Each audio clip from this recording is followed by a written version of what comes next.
See the sense that, like, inside, of course, is that this is for some people one of the most kind of joyful nights or afternoons they can have around here. So naturally they're very upset that the hotspot won't be here anymore. But I know for you there's practical things that override that. You really have to sort of get things done rather than get too sentimental and dwell too much on what might be and what was. And yeah.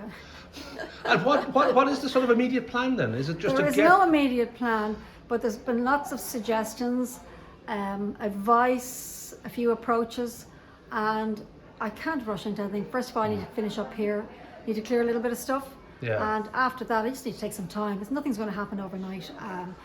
Unfortunately with Greystones there's very little alternative spaces available, but nothing's impossible. And with the right connections and the right people and the right buildings, you can probably do anything you want. And even if it's not an existing venue, you can get a bar license. It's be a lot of work, starting from scratch like that. But it's not impossible.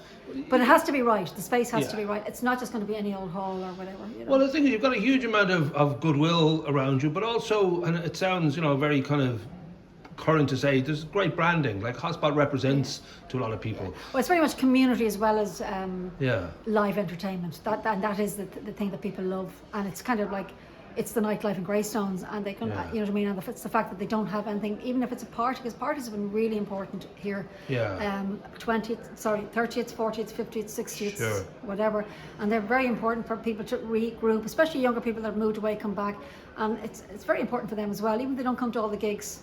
Or just the odd one, it's really important. So that space is gone. There's that feeling to it that there's a community that are, every big town, and we are a big town now, has sort of niche of different, people who are into their bikes and people who are into their trains or whatever it might be. But certainly people who are into their music of a certain vintage, this is their home. This is their way to sort of connect to others who love this. And I think for them now it's going to be the biggest shock, because it's not the same as just sort of connecting online. There's something about being in the presence of a Mac Fleetwood. It's called connectiveness, isn't it? Community and connectiveness. And it isn't even just the older folks, my age and older, but we've been getting younger people into some of the bands, like the Mac Fleetwood tracks all ages. Comedy is a younger crowd. So the comedy is even providing an alternative space for people that aren't particularly music lovers. It's just a community connection, You've been here before, of course, because you moved from down on Mill Road to here, and that was like, you sort of got a rhythm going down there and a following and a sense of place. And you quickly established this as another following and another sense of place. So I'm guessing there's a sort of an optimism that it is possible to move the feast somewhere else and still have a great... It is possible. Maybe one more time. But only one. So immediately, I guess it's going to be a few weeks, maybe even months before I'd say it'll be months. Right. And look, it's summertime, nothing's going to happen overnight. Okay. And I have things to do and think about, so no, it's going to be months. Okay.